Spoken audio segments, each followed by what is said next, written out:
Good morning. আজকে সকাল থেকে ভিডিওটা শুরু করলাম। আজকে ব্রেকফাস্টে ম্যাগি বানাচ্ছি আর এগ পোচ।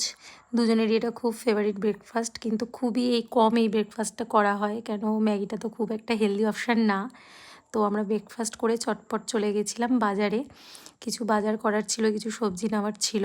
তো আজকে আমরা সারাদিন কী করছি তো সেটাই তোমাদের সাথে শেয়ার করব। তো দেখো, শীতের সবজি মানেই হচ্ছে একটু পেঁয়াজকলি আসবে, ধনেপাতা আসবে আর টুকটাক ফুলকপি। আমি একটু উচ্ছেও এনেছিলাম। তো আজকের দুপুরের মেনু হচ্ছে উচ্ছে ভাজা, গরম ভাত আর মটনের গরম গরম ঝোল আলু দিয়ে। তো আমি বাজার থেকে এসে টুকটাক করে প্রিপারেশনটাও শুরু করে দিয়েছি, রান্নাটাও বসিয়ে দিয়েছি। তো আমি খুব সিম্পলভাবে আজকে মটনটা রান্না করছি আলু দিয়ে, খুব রিচ করব না। তো আদা রসুনটা ছাড়া কোনো কিছুই আমি আজকে বেটে দিইনি, আর রিচ তো করব না, বললাম একটু ঝোল রাখবো।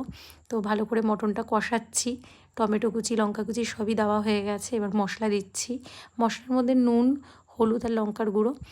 পুরো ভিডিওটা আমি এভাবে রান্নার রেসিপি তো দেখাচ্ছি না, তো অল্প অল্প ভিডিও ক্লিপ নিয়েছি, আশা করি তোমাদের ভালো লাগবে। তো দেখতে থাকো। তো মটন হয়ে গেছে।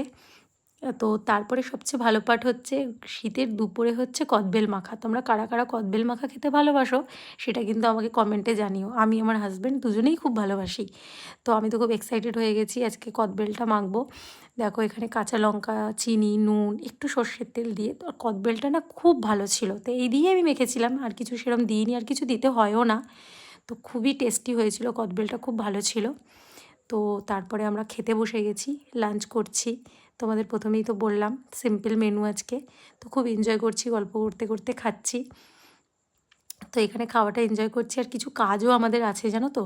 তো সেটা নিয়েও ডিসকাস করছিলাম, আবার বেরাবো। তো খাওয়া দাওয়ার পরে একটু রেস্ট নিয়ে আমরা বেরিয়ে গেছি। তো বাড়ির পাশেই এই ক্যাফেটাতে এসেছিলাম এক কাপ কফি খেতে। তো কেমন লাগলো আজকের ব্লগটা তোমরা কিন্তু অবশ্যই জানিও। টাটা।